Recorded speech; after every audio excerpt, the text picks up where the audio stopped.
মানতে হবে। আল্লাহ নবী বুখারী মুসলিমের মধ্যে জানিয়ে দিলেন, লা ইউমিনু আহাদুকুম হাত্তা আকুনা হাব্বা ইলাইহি মিন ওয়ালিদিহি ওয়া ওয়ালাদিহি ওয়ান নাসি আজমাইন। অপর হাদিস শরীফ বুখারী মুসলিম, লা ইউমিনু আহাদুকুম হাত্তা ইয়াকুনাল্লাহু ওয়া রাসূলুহু আহাব্বা ইলাইহি মিম্মা সিওয়াহুমা ওয়া মান আহাব্বা আবদাল্লাহ ইউহিব্বুহু ইল্লা লিল্লাহ। অপর হাদিস শরীফ বুখারী মুসলিম, সালাসুন মান কুন্না ফীহি ওয়াজাদা বিহিন্না হালাওয়াতাল ঈমান মান কানা আল্লাহু ওয়া রাসূলুহু আহাব্বা ইলাইহি মিম্মা সিওয়াহুমা ওয়া মান আহাব্বা আবদাল্লাহ ইউহিব্বুহু ইল্লা লিল্লাহ ইলা আখির হাদিস। তিনটি হাদিসের একটাই লক্ষ্য, একটাই রাস্তা। আল্লাহ নবী সাহাবাদিওকে বলতে লাগলেন, এ বাবা সাহাবারা, তোমাদের ধন দৌলত জমি জায়গা বাপ মা সন্তান ছেলে পুলে এমনকি জানের থেকে আমি রাসূলুল্লাহকে যদি বেশি না ভালোবাসো, তোমরা ততক্ষণ পর্যন্ত ঈমানদার হতে পারবে না। পাকা নয়, কাঁচা নয়, ঈমানদারি হতে পারবে না। ওই মজলিসে হযরতে ফারুকে আজম বসেছিল। ফারুকে আজম উঠে বললেন, ইয়া রাসূলুল্লাহ, হাবিবাল্লাহ, আমি আপনাকে সব কিছু থেকে বেশি ভালোবাসি, ইল্লা মিন নাফসিন, জানের থেকে নয়। আল্লাহ নবী বলল, উমার হবে না, জানের থেকেও বেশি ভালোবাসতে হবে না, ঈমানদার হওয়া যাবে না। হযরত উমর দ্বিতীয়বার সাক্ষী দিলে, ইয়া রাসূলুল্লাহ, হাবিবাল্লাহ, আমি গাওয়া দিচ্ছি আমি আমার জানের থেকে আপনাকে বেশি ভালোবাসি। আল্লাহ নবী বললেন, উমর, ঈমান কমপ্লিট হলো। আরো জোরে বলুন সুবহান।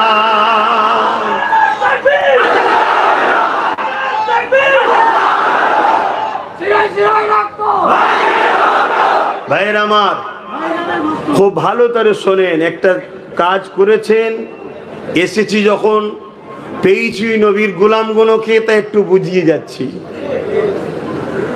আপনারাই কম বেশি সবাই জানেন, আল্লাহ শুকর, আমার দাওয়াতের অসুবিধা নেই, বাংলাতে করলেই যথেষ্ট।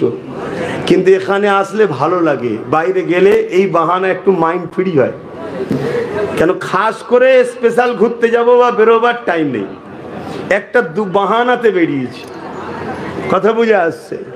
তাই বারবার বলে যাচ্ছি, বাপ, তামাম বিশ্ব জুড়ে আমাদেরকে যারা মিটাতে চাইছে, তামাম বিশ্ব জুড়ে আমাদেরকে যারা শেষ করতে চাইছে, তারা সর্বসময় চেষ্টা করেছে, কিন্তু আমাদের ঘরে মিটাতে পারে না। আপনারা নিশ্চয়ই জানেন, চিঙ্গিস খান নাম শুনেছেন, হালাকু খান নাম শুনেছেন, এরকম বহুত চেষ্টা হয়েছে, পারে না। কেন পারেনি?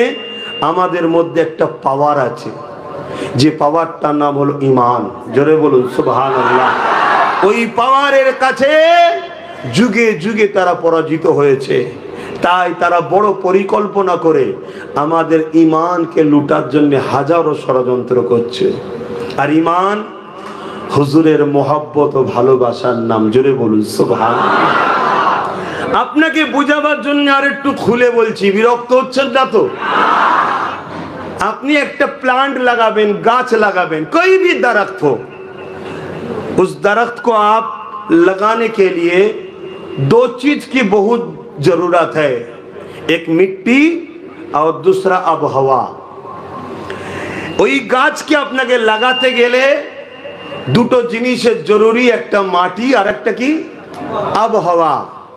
যদি মাটি আর আবহাওয়া ওই প্লান্টের সঙ্গে শুট না করে, তাহলে গাছ তো লাগাবেন, চারা তো লাগাবেন, কিন্তু ওটা ঝলসে মারা যাবে। ঠিক? তাহলে দুটো জিনিসের দরকার, একটা মাটি আর একটা আবহাওয়া। जब अल्फाज से हम सब कहते हैं ला इलाहा इल्लल्लाहु मुहम्मदुर रसूलुल्लाह, समझ लिए ये चारा हमारा दिल में ईमान का पौधा लगा दिए हैं। मगर यहाँ भी दो चीज का जरूरी है, एक आदब की मिट्टी चाहिए और मोहब्बत की आबोहवा चाहिए। अगर नबी की आदब की मिट्टी दिल में नहीं है, मोहब्बत की आबोहवा दिल में नहीं रहते, तो कलेमा का जो पौधा लगाए हैं वो आखिर में जाके मर जाएगा। तब सुध भी खाएंगे, आपको बुरा नहीं लगेगा। किसी को कत्ल भी करेंगे आपको बुरा नहीं लगेगा, अपनी माँ बाप के ऊपर आप जुल्म भी करेंगे बुरा नहीं लगेगा, क्योंकि बुरा आपका ईमान आपको समझते हैं ये सही है ये बुरा है। आपका ईमान इधर खत्म हो गया। किस लिए खत्म हुआ है? क्योंकि यहाँ आदब मुस्तफ़ा का मिट्टी नहीं है और रसूलुल्लाह का आबो हवा मोहब्बत की आबो हवा नहीं है। तो दिल में आदब मुस्तफ़ा का मिट्टी चाहिए और दिल में मोहम्मद रसूल का मोहब्बत की आबो हवा चाहिए। आपका कलेमा का जो प्लांट चारा लगा हुआ है ला इलाहा इल्लल्लाह, वो बड़ा होगा तो आपका प्लांट का हर शाखा निकलेंगे। एक नमाज होगा, एक रोजा होगा, एक हज होगा, एक ज़कात होगा, एक खैरात होगा। ये सब उस प्लांट का शाखा है। बोलिए सुभान अल्लाह। আর যদি আপনার এই প্লান্ট যদি মারা যায় তাহলে জানবেন সব বেকার হয়ে যাবে। তাই আগে এই ঈমানটাকে ঠিক করুন। হুজুরের মহব্বত। আল্লাহ নবী মাসে এসেছিলেন 12 রবিউল আউয়াল সোমবার শুভেচ্ছা থেকে সময়। আমার নবী পাক আছেন 500 বছর আগে একজন নবী এসেছিলেন যিনার নাম হলো হযরত ঈসা রূহুল্লাহ, যিনাকে আল্লাহ পাক কুদরতি ভাবে দুনিয়ায় পাঠিয়েছিলেন, যিনার আজানকে কোন পুরুষ স্পর্শ করেনি। আল্লাহ পাক এই নিদর্শন তো দেখাচ্ছে আমি আল্লাহ পারি বাপ ছাড়াও আমার বান্দাকে তৈরি করতে, আমি আল্লাহ পারি মা বাপ ছাড়াও আদমকে তৈরি করতে, আমি আল্লাহ পারি এ দুনিয়ার মানুষেরা পাথরের ভেতর থেকে এমন করে উটনিকে বার করতে। আপনারা নিশ্চয়ই জানেন আল্লাহ নবীকে পরীক্ষা নেওয়া হয়েছিল। হযরতে হুজুরের নাম স্মরণ আসছে না? হযরতে সালেহ আলাইহিস সালামকে তিনার উম্মতিরা পরীক্ষা নিয়েছিল এই পাথরের ভেতর থেকে আপনি একটা উটনিকে বার করুন, যে উটনিটা এমন করে প্রেগনেন্ট থাকবে, তার পেটে সন্তান থাকবে, এমন একটা উটনিকে বার করুন। হযরতে সালেহ আলাইহিস পাথরের কাছে গেলেন, ওই পাহাড় থেকে একটা উটনি বের হলো, ওই পেটে বাচ্চা ছিল, বাচ্চা প্রস্রাব হলো, সেও দুধ পান করতে লাগলো। এ যুবকেরা এখনো শুনে আমরা আশ্চর্য হই না, এখনো বললে কোনো ফতোয়া হয় না। কিন্তু আমার রাসূলুল্লাহ যখন দুই আগুলকে পাত্রের মধ্যে দিয়ে আগুনের ভেতর থেকে পানি বার করিয়ে দিল, তখনই দেখবেন সমাজে ফতোয়া হয়। কথা কিছু বুঝছেন না? আল্লাহ বা নবী আলাইহিস সালামদেরকে মুজিজা দেয়। কেন মুজিজা দেয়? সামনে অলুক আজিজ করনে কে লিয়ে, সামনে যারা আছে তাদেরকে অ্যাট্রাকশন করার জন্য মুজিজা দেয়। মুসা আলাইহিস সালামকে মুজিজা দিয়েছিল, আশা দিয়েছিল, লাঠি দিয়েছিল। ওই লাঠি যখন পাথরের উপরে আঘাত করত, পাথর থেকে 12টা ঝর্ণার ফোয়ারা বেরিয়েছিল। কেননা মুসা নবীর 12টা কবিলা ছিল, এক একটা কবিলার এক একটা ঝর্ণা। আর আমার নবী পাক আল্লাহ তো নবীদের নবী করেছে, ইমামুল আম্বিয়া করেছে, সমস্ত নবীদের সরদার করেছে। আমার নবী পাক এক লড়াইয়ের ময়দানে গেলেন, 1500 সাহাবা ছিলেন, পানি ছিল না। ওই সাহাবা হুজুরদের মধ্যে থেকে একজন এসে আল্লাহ নবীকে বললেন, ইয়া রাসূলুল্লাহ হাবিবাল্লাহ, পানি নেই, পানির ব্যবস্থা করে দেন। নবী পাক তো বলতে পারতেন, এ সাহাবা আল্লাহর কাছে চাও, আল্লাহ তো পানি দেবে, আমার কাছে কেন এসেছো? নবী আমার ওটা শিখাইনে। নবী আমার কি বললেন? একটা পাত্র নিয়ে আসো। পাত্র নিয়ে আসলো। আল্লাহ নবী নিজের নূর হাত মুবারকটা দিয়ে দিল, 2 উঙ্গলির বীজখান দিয়ে পানি বেরোতে লাগলো। সাহাবা হুজুররা বলতে লাগলে, আমরা নিজেরা পানি পান করলাম, গোসল করলাম, প্রয়োজনীয় জন্যে পাত্রে জমা করে রাখলাম এবং আমাদের পশুগুলোকেও পান করালাম। 1500 লোক পান করেছে, গোসল করেছে, পশুকে পান করিয়েছে। রাসূলুল্লাহ শরীরের 2 আঙুলের বীজখান দিয়ে পানি বেরোচ্ছে। ওই পানি তথাপিও খতম শেষ হয়নি। আরো জোরে বলুন সুবহান। সেই নবীকে ভালোবাসেন। সময় কম তো এটা জানি, আবেগে হয়, কিন্তু আমি কিছু বলতে চাইছি, সময় কম। কেন আপনারা চাইবেন অনেক রাত পর্যন্ত হোক, আর আমি কিন্তু আপনাদের মতো আবেগে তো চলবো না। কেন একবার খেয়ে নিয়ে সারা জীবন শুকবো ওই স্টাইলের মানুষ আমি নয়। আজকে সারা রাত করিয়ে তার পরের বার থেকে করতেই দেবে না। কথা বুঝে আসছে? অতএব এই আবেগে ভাষা ভালো নয়, সবকিছুকে লিমিটে চলা ভালো।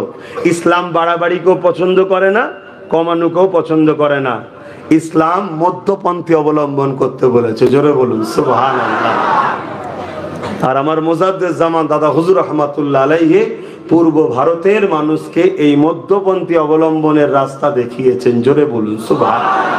এখানে আরেকটা কথা বলে নিলে আমাদের মহব্বতটা পয়দা হবে। এশিয়া মহাদেশে 4টে সিলসিলা আছে, 4টে সিলসিলা। একটা হলো ফুরফুরা সিলসিলা, একটা দেওবন্দি সিলসিলা, একটা জোনপুরি সিলসিলা, একটা বেরেলি সিলসিলা। 4 সিলসিলার মুরব্বীরাই হক। দেওবন্দি সিলসিলার মুরব্বীরাও হক, ফুরফুরা সিলসিলার মুরব্বীরাও হক, বেরেলি সিলসিলা যারা আকাবের মুরব্বী তারাও হক, জোনপুরি সিলসিলার মুরব্বী যারা তারাও হক। নিচতে আমাদের মধ্যে এখন কিছু ঠুকুর মুকুর হচ্ছে। প্রত্যেকটা মুরব্বীরা তারা কিন্তু সবাই নবীর মিলাদুন নবীও করেছে, নবীকে হায়াতুন নবী বলে মেনেছে। এবং দেওবন্দ মাদ্রাসার যিনি প্রতিষ্ঠাতা মৌলানা কাসেম নান্তুবি সাহেব, তিনি বলেছেন নবী পাক সাল্লাল্লাহু আলাইহি ওয়াসাল্লাম হায়াতুন নবী বলেই তো নবীর স্ত্রীদের বিবাহ করা হারাম। কথা বুঝে আসছে? অতএব আকাবে তাদের যে আকীদার কিতাব আছে সেখানে দেখা গেছে 4 দলেরই মুরব্বীরা তারা একটাই কাজ করেছে, হুজুরের সঙ্গে মানুষকে জুড়তে চেয়েছে। তা আমরাও আমাদের মুর্শিদ কেবলা তিনিও আমাদেরকে শিখিয়েছেন যে হুজুরের সঙ্গে মানুষকে জোড়ো। কেন আমরা যদি হুজুরের সঙ্গে জুড়তে পারি, হুজুর আমাদেরকে আল্লাহর সঙ্গে বান্দা ও খালেকের যে সম্পর্ক, সেই সম্পর্কটাই জুড়ে দেবে, জোরে বলুন সুবহানাল্লাহ। কেন আল্লাহ তোমার রসুলকে এই জন্যই পাঠিয়েছে। দুনিয়ার মানুষ আমায় ভুলে গেছে, আমার থেকে দূরে সরে গেছে, আপনি যান তাদেরকে আমার সঙ্গে সম্পর্ক জোড়েন। কি সম্পর্ক? বান্দা ও খালেকের যে সম্পর্ক, সেই সম্পর্ক হুজুর জুড়বেন। সিদ্দিক আকবর হুজুরের কদমে এসেছে, হুজুর তেনাকে আল্লাহর সঙ্গে জুড়েছে। আবু জেহেল আসেনে, কপাল ফেটে গেছে। ওমর ফারুক এসেছে, হুজুরের সঙ্গে আল্লাহর সঙ্গে জুড়ে দিয়েছে। উদবা সাইবা আসেনে, কপাল ফেটে গেছে। তা আমরাও যদি যাই আল্লাহর সঙ্গে জুড়ে দেবে, আর যদি না যাই কপাল ফেটে যাবে। সাদামাটা কথা, বেশি ঘুরিয়ে কথা বলতেও পছন্দ করি না, আর ঘুরিয়ে থাকার লোকের সঙ্গে থাকতেও ভালো লাগে না। যা হবে স্পষ্ট কথা। কথা বুঝে আসছে? কেন? পৃথিবীর সর্বশ্রেষ্ঠ, দোনো জাহানের আল্লাহর সৃষ্টির সর্বশ্রেষ্ঠ, ইন্নাকা লাআলা খুলুকিন আযীম, সবথেকে শ্রেষ্ঠ চরিত্রওয়ালা হলো আল্লাহ নিজে বলছেন মুহাম্মদুর রাসূল সাল্লাল্লাহু আলাইহি সাল্লাম। সেই নবীর হয়ে কথা বলতে বসেছি। অতএব এখানে ঘুরিয়ে টুরিয়ে বলার কোনো ব্যাপার নাই। ব্যক্তিগত কারোর সঙ্গে দুশ্মনীও নাই, বন্ধুও নাই। মান আহাব্বা লিল্লাহ ওয়া আবগাদা লিল্লাহ ওয়া আতা লিল্লাহ ওয়া মানা লিল্লাহ ফাকাদ ইসতাকমালাল ঈমান। আত্মীয়তা আলাদা জিনিস ভাই, কিন্তু মনে রাখবেন বন্ধুত্ব আল্লাহর জন্যে, দুশ্মনী আল্লাহর জন্যে, আত্মীয়তা আল্লাহর জন্যে, বিচ্ছেদ আল্লাহর জন্যে। এরাই প্রকৃত ঈমান ও ঈমানের মজাটা পায়, জোরে বলুন সুবহানাল্লাহ। তাই আমাদের মাকসাদ এটাই যেন থাকে, না হয় কিন্তু সব বরবাদ হয়ে যাবে। তো হযরত ঈসা আলাইহিস সালাম দুনিয়ায় আসলেন। ঈসা আলাইহিস সালাম কে আল্লাহ অনেক বড় মুজিজা দিয়েছিলেন। ঈসা নবী মরা মানুষের কাছে যে বলতো কুম বিইজনিল্লাহ, ওঠো আল্লাহর হুকুমে, সঙ্গে সঙ্গে জিন্দা হয়ে যেত, জোরে বলুন সুবহানাল্লাহ। কোন মানুষ পায়দাইশ চোখে দেখতে পায় না, ঈসা আলাইহিস সালাম যে তার চোখে হাত বুলিয়ে দিত, সঙ্গে সঙ্গে সে চোখে দেখতে পেত, জোরে বলুন সুবহানাল্লাহ। এতে আমরা খুশি হচ্ছি না বেজার হচ্ছি? খুশি হচ্ছি। হায় হায় হায় হায়, ঈসা নবীরও নবী, মুহাম্মাদুর রাসূলুল্লাহ, জোরে বলুন সুবহানাল্লাহ। খুব ভালো করে শোনেন, ঈসা নবীর এই মুজিজাগুলো দেখে ঈসা নবীকে তেনারকে জিজ্ঞেস করা হচ্ছে, হুজুর আমরা তো তাওরাত ইনজিলে পড়েছি, জবুর তাওরাত ইনজিলে পড়েছি যে একজন আসবেন, একজন আসবেন যিনি অনেক শানওয়ালা হবেন। আপনি কি তিনি? কেন আপনি মরা মানুষকে ডাকছেন, উঠছে, কারো চোখে পায়দাইশ অন্ধ হাত বুলিয়েছেন, ভালো হয়ে যাচ্ছে, কেউ কুষ্ঠরোগে আক্রান্ত তার গায়ে হাত বুলোচ্ছেন, সে সুস্থ হয়ে যাচ্ছে, আপনি মাটিতে পাখি তৈরি করে তাকে হাত বুলোচ্ছেন, জিন্দা হয়ে চলে যাচ্ছে। তা আপনি কি সেই রাসূল? হযরত ঈসা আলাইহিস সালাম কি বলেছিল? কুরবান যাক আমার রাসূলের কদমে আব্বাস সিদ্দিকীর জানমাল। ঈসা আলাইহিস সালাম বলেছিলেন, না, সুলতান आने वाला है, जोरे बोलिए सुभान अल्लाह। अगर कोई बादशाह जब आते हैं उससे पहले कोई उजीर आके उनकी आदब को सिखलाता है, मैं मोहम्मद रसूल का उजीरी हूँ। जोरे बोलুন সুবহান আল্লাহ। একজন ঈসা নবী কি বলছে শুনুন, যে আমি মোহাম্মদ সাল্লাল্লাহু আলাইহি সাল্লামের ওই বাদশার আগে যেমন উজির এসে সব বলে আদবের সঙ্গে দাঁড়াও, বাদশা আসছে, তো দোনো জাহানের সুলতান আসার আগে আল্লাহ আমায় পাঠিয়েছেন, আমি সমাজকে জানাতে এসেছি তেনার আদব কায়দা কিভাবে তেনাকে তাজিম করতে হবে। জোরে বলুন সুবহানাল্লাহ। আমাদের সামান্যতম বিয়াদবির জন্য জীবনের সব আমলটা বরবাদ হয়ে যাবে।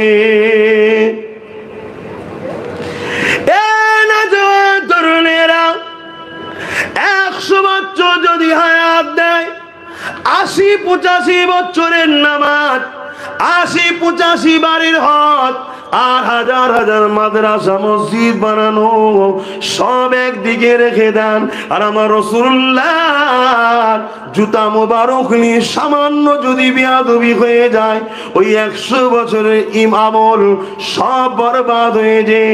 আল্লাহ রাসূলুল্লাহ জুতা মোবারকের সঙ্গে বেয়াদবি করার জন্য ওই বান্দাকে জাহান্নামে ঢুকাবে, আর কোনোদিন বার করবে না। আর অপর দিকে একটা মানুষ চলতে গিয়ে অনেক তুতি বিচ্ছেদ করে ফেলেছে, কিন্তু হুজুরের মহব্বত আর ভালোবাসায় পাকাপোক্ত রয়েছে, ওই মানুষটা যদি অন্যায় করার জন্য জাহান্নামে ঢুকবে, ওর মেয়াদ কেটে যাওয়ার পর ঈমান থাকার জন্য আল্লাহ ওকে একদিন না একদিন জান্নাতি অবশ্যই বানাবে। এই যুবকেরা, তরুণেরা, তাই বলে দিয়ে যায়, ঘর বাড়ি গ্রাম ছেড়ে দিয়ে বিদেশে কর্মের জন্য পড়ে আছে, কাজ শেখেন, ধর্ম শিখতে যাবেন না, কাজ করেন, নতুন কোন দিন শিখতে যাবেন না। আমার রাসূলুল্লাহকে মুহাব্বত যেখানে হবে, আমার নবীর তাজিম যেখানে পাবেন, আমার নবীর বয়ান যেখানে বেশি বেশি পাবেন, দিল লাগিয়ে লাগিয়ে বসুন। কেননা হযরতে এমন করে ইমামে গাজ্জালী রাহমাতুল্লাহ আলাইহি জিনার মতো আলেম আজকের দিনে পৃথিবীর জমিনে একটাও পাওয়া যাবে না, একটাও পাওয়া যাবে না। এত বড় তিনি আলেম ছিলেন, তিনি বলতে লেগেছে, যখন তোমাদের উপরে কোনো বালা আসবে, সেই বালা রাষ্ট্রীয় ভাবে হতে পারে, সেই বালা সংসার জীবনে হতে পারে, সেই বালা বিমার হতে পারে, সেই বালা তোমার কারবার ব্যবসা বাণিজ্যের লস হতে পারে। এই মুসিবত থেকে বাঁচার জন্য তোমার উপায় কি রয়েছে? তিনার অনুচরেরা জিজ্ঞাসা করতে লাগলেন, হুজুর কি কাজ করতে হবে? হযরত ইমামে গাজ্জালী রাহমাতুল্লাহ আলাইহি বলতে লাগলেন, এ থেকে বাঁচার একটাই উপায় হলো রাসূলুল্লাহর সঙ্গে মুহাব্বতের সম্পর্কটা বাড়িয়ে দাও। এ যুবকেরা, তরুণেরা, ওই সময় জিজ্ঞাসা করা হলো, হুজুর মুহাব্বতের সম্পর্ক বাড়াবো কিভাবে? হুজুর দুটো রাস্তা দেখিয়েছে, একটা হলো দরুদ বেশি বেশি করে পড়ো, এই দরুদ পড়াতে সম্পর্ক বাড়বে। আল্লাহ নবী তাই বলেছে, যারা যত দুনিয়ায় মুহাব্বতের সঙ্গে বেশি দরুদ পড়বে, কিয়ামতের দিনে আমার কাছে তারা বেশি হবে, আমি নবীর শাফাআত তারা পাবে। অপর হাদিস শরীফে রাসূলুল্লাহ জানিয়ে দিলে, এ দুনিয়ার মানুষ, তোমরা যদি দুয়াতে দরুদ না পড়ো, জমিন আসমানের বীজখানে দোয়াটা আটকে যায়, ওটা আল্লাহ পাকের দরবারে কবুল হয় না। দরুদ হলো তোমার দোয়া কবুলের জন্য। আর মনে রাখবেন, দরুদ এমন একটা নিয়ামত, আল্লাহ নামাজ পড়ার কথা বলেছে, আকিমুস সালাহ, নামাজ কায়েম করো। 82 जगह खुदा ने फरमाया आकीमुस सलाह, मगर खुदा खुद नमाज अदा नहीं करते। खुदा ने सौम फर्ज किया हमारे सबके लिए, मगर खुदा सौम नहीं अदा करते। मलदर के लिए खुदा ने फर्ज को फर्ज किया, मगर हमारे लिए फर्ज किया है, खुदा अदा नहीं करते। मलदर के लिए खुदा ने ज़कात फर्ज किया है, मगर खुदा ज़कात नहीं देते। फिर भी खुदा फरमा रहा है, इन्नल्लाह, बेशक मैं खुदा व मलाइकतहू, मेरे साथ में फरिश्तों, युसल्लून अलन नबी, नबी पर दुरूद व सलाम का नजराना भेजते हैं। आखिर में खुदा ने फरमाया, या अय्युहल्लज़ीना आमनू, हर इंसान को खुदा ने नहीं बुलाया, जो लोग ईमान लाए हैं, सल्लो, तुम सब भी दुरूद पढ़ा करो। ओ সাল্লিমু এবং সালাম দাও তসলিমা আদব কে সাথ মোহব্বত কে সাথ সালাম ভেজা করো।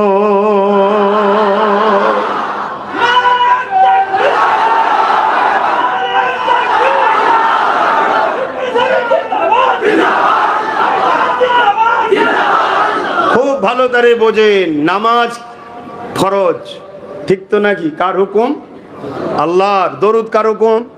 আল্লাহর। কিন্তু আল্লাহ নামাজ পড়ে না। আল্লাহর জন্যই তো সেজদা রে বাবা, আল্লাহকে ছাড়া আর কাকে সেজদা দেবো? কিন্তু দরুদ আল্লাহ নিজে পাঠায়। কিন্তু এখানে একটা প্রশ্ন হতে পারে, দরুদটা কি? আল্লাহ যে দরুদ পাঠায় কিভাবে পাঠায়? আমাদের মতো পড়ে নাকি? হ্যাঁ, আমাদের মতো পড়ে নাকি? না। এই বিষয়টা আমি এখানে রাখছি। আমি যে বিষয়টায় যাচ্ছিলাম সেদিকটা চলে যাচ্ছি। কি বলতেছিলাম জানো?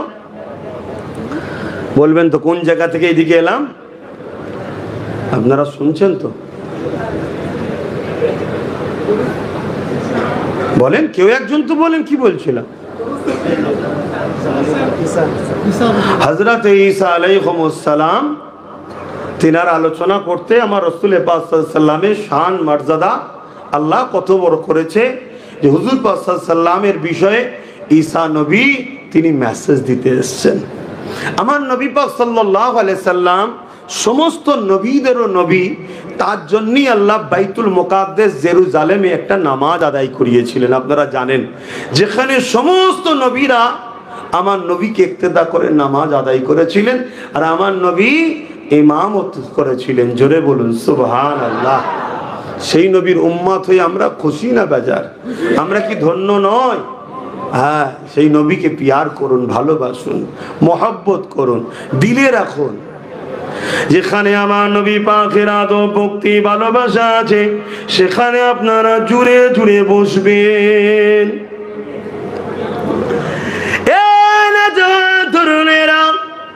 আল্লাহ পাক তিনি আয়াত নাজিল করে দিলেন, এ দুনিয়া মানুষেরা তোমাদের গলার আওয়াজ যেন আমার হাবিবের আওয়াজের উপরে না চলে যায়। যদি চলে যায় আমি আল্লাহ তোমাদের সমস্ত আমলকে বরবাদ করে দেব। খুব ঠান্ডা মাথায় বুঝবেন, নবীর গলার আওয়াজের থেকে আওয়াজ যদি বেশি হয়ে যায় তাহলে সমস্ত আমল বরবাদ হয়ে যাবে।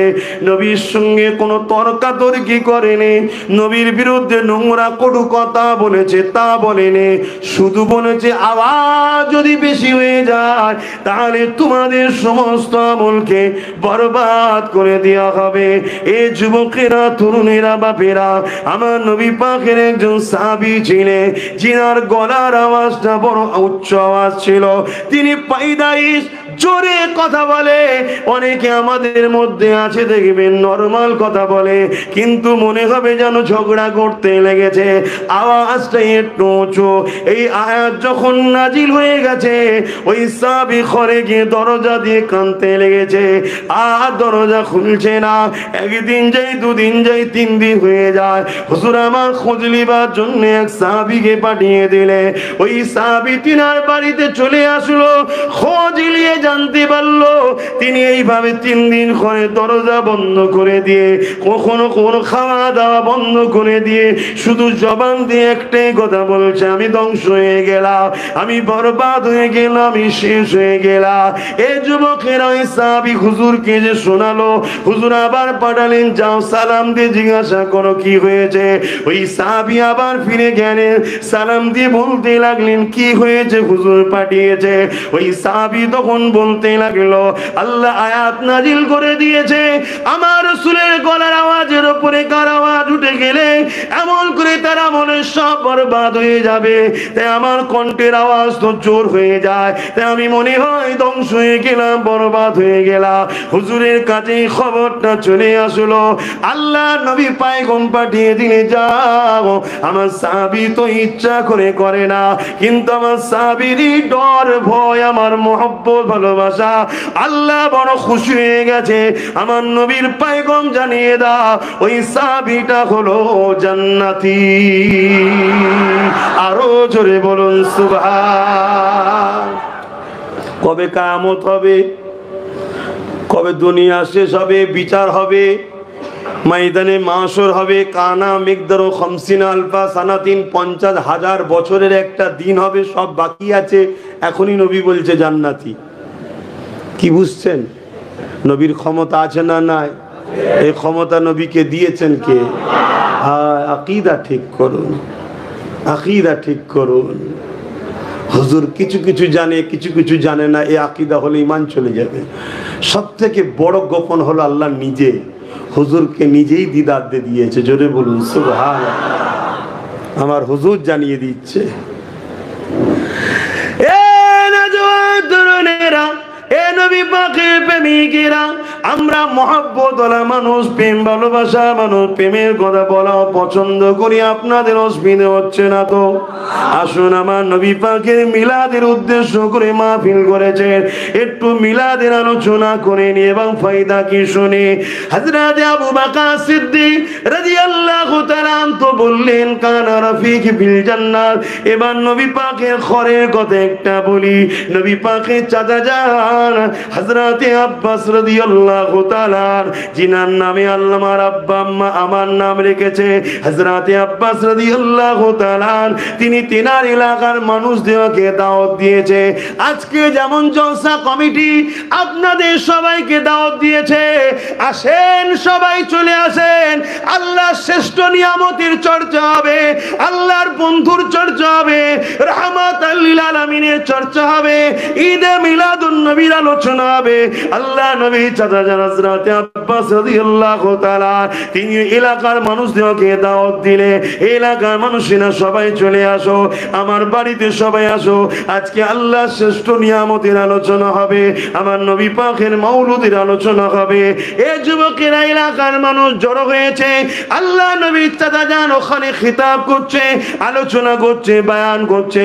আল্লাহ নবী রাস্তা দিয়ে যেতেছিল, নবী পাককে দেখে সাহাবা হুজুররা উঠে দাঁড়িয়ে পড়লে, নবী পাককে সালাম দিতে লাগলে, আল্লাহ নবীকে বলতে লাগলে ইয়া রাসূলুল্লাহ হাবিবাল্লাহ, আপনি আমাদের মাহফিলে একটু আসো, কেননা আমরা আপনার মাওলুদের আলোচনা করি। আল্লাহ নবী কি উত্তর দিয়েছিলেন শোনো। এ বাবা সাহাবারা, এ আমার প্রতিবেশীরা, আমি নবী অবশ্যই তোমাদের মাহফিলে যাব, কেননা আমি নবী যা দেখি তোমরা তা দেখতে পাও না। এই কথাটাকে নোট করুন, আমি নবী যা দেখি তোমরা তা দেখতে পাও না। কাদেরকে বলছে? সাহাবা হুজুরদেরকে। আমি নবী যা দেখি তোমরা তা দেখতে পাও না। তার মানে সাহাবারা নবীর মতো নয়, তাই সাহাবারা দেখতে পায় না। যদি সাহাবারা নবীর মতো হতো, নবী যা দেখে সাহাবারাও তাও দেখতো। এ যুবকেরা, তরুণেরা, আল্লাহ নবী বললেন অবশ্যই আমি যাব, কেন আল্লাহ আমাকে দেখাতে লেগেছে। তোমরা মজলিস বানিয়েছো, শুধু তোমরা আছো তা নয়, আল্লাহর অগণিত রহমতের ফেরেশতারা তারা দলে দলে সারি সারি দিয়ে এই জান্নাতি মজলিসে হাজির হতে লেগেছে। আরো জোরে বলুন সুবহান। সাহাবা হুজুর জিজ্ঞাসা করলেন ইয়া রাসূলুল্লাহ হাবিবাল্লাহ, শুধু আমাদের মাহফিলে এসেছে? আল্লাহ নবী বললেন না, কিয়ামত পর্যন্ত এখানে কমিটিও শোনে, আপনারাও শোনেন কত মহান কাজ করছেন। হযরত আবু সাঈদ খুদরি রাদিয়াল্লাহু তাআলা আন থেকে হাদিসটা রায়াত। আল্লাহ নবী বললেন এ বাবা সাহাবী,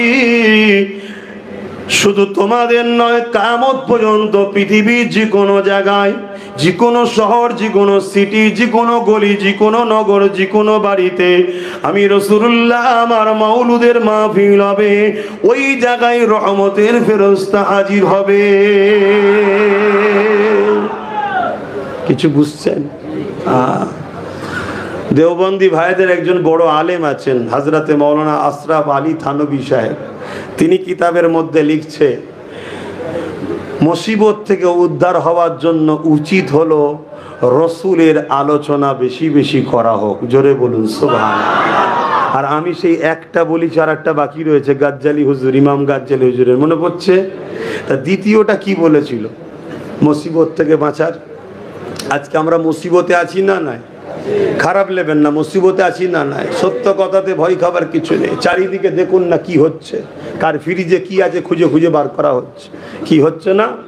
যেখানে সেখানে মেরে দেওয়া হচ্ছে না হয়নি, বোনেদের নেকা পর্দা ধরে টানাটানি হচ্ছে না হয়নি, এটা মুসিবত তো, বালা তো, এটা বালা। এ থেকে রক্ষা পাওয়ার উপায় ইমাম গাজ্জালি হুজুর বলছেন নবীর প্রেম বাড়াও। নবীর প্রেম বাড়াবার উপায় কি? 1 নম্বর দরুদ, দ্বিতীয় আশরাফ আলী থানভী সাহেবও কি বললো, বেশি বেশি নবীর আলোচনা। এমনকি তিনি বলছেন একটা সময় আমি মহামারী এসেছিল, সবাই ঘরে বন্দি, যেমন কিছুদিন আগে আমাদের বেলায় এলো